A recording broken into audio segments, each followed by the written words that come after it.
So many conversations about AI in education right now are about what AI can do. For example, personalized learning, grade essays, differentiate instruction, free up teacher time. Those things are real and important.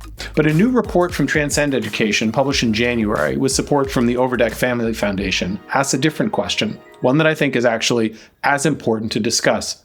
What should AI never do? The report introduces a framework for holistic outcomes, the full set of things we want for students in an AI-shaped world. And it breaks those outcomes into three categories. In today's episode, I'm just going to focus on one of those categories, what they call the human core. Hello and welcome to another episode of AI in the Classroom Daily, a podcast helping educators make sense of AI without the hype. I'm Dan Cogan-Drew, co-founder and chief academic officer at Newsela, and transparently, I use AI as a thinking partner in preparing each episode because I think the best way to talk honestly about AI in education is to work with it openly. So let's talk about the implications and a little bit about what this report is suggesting. What is the human core?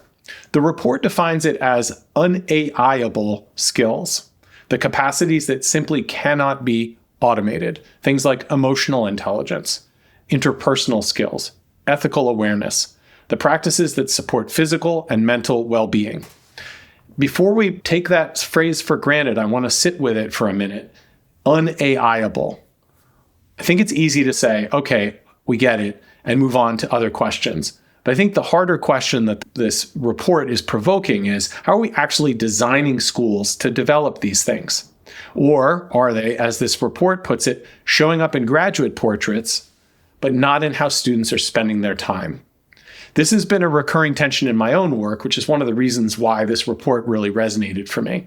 I spent years in schools watching technology get introduced into classrooms, and one of the most uncomfortable moments I witnessed was not a student who was cheating or AI giving bad feedback, but it was a master teacher who I was working with, one of the best in the whole district, turned to me mid-lesson while she was implementing a technology that I'd asked her to pilot and asked me, what am I supposed to be doing right now?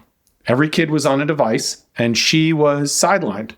This was maybe some of the earlier days, about 15 years ago, and no one had really answered the question of what the human in the room was actually for.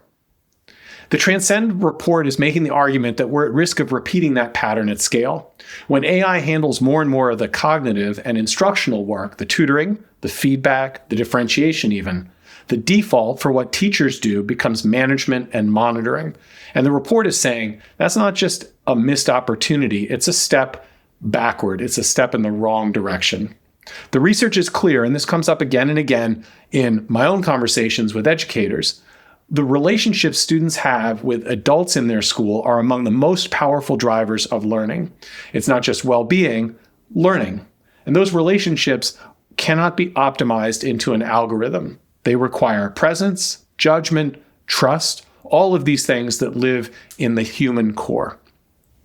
The other piece that I find really compelling in this report is that it doesn't just say humans are important, we should protect them. It says AI should actually free teachers to do more of this work, not less.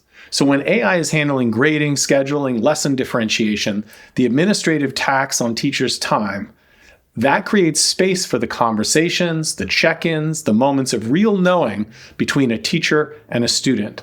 The probable path, as the report frames it, is that those time savings get absorbed by more tasks, and we've talked about this in prior episodes. The preferable path, as they put it, is that time gets redirected towards the human core.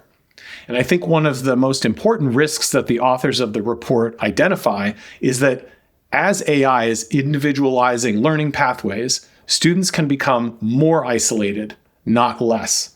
You can have a fully personalized learning experience that you go through entirely alone. You can picture this, and this is a critique that we've heard of personalized learning for years now. The technology is solving for the academic dimension, and it leaves the relational one empty. And that's not the kind of learning that we want, the kind of learning that is going to matter most to our students. So let me leave you with three practical takeaways.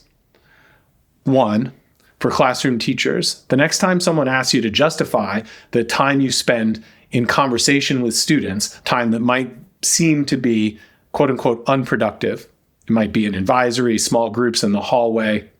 You have a framework for why that time is irreplaceable. It's not the soft skills. It's not a distraction from the main work. It's actually the human core. It's actually that use of that word core is enormously important here. It's a core function of what relational education, relational teaching and learning is and should be.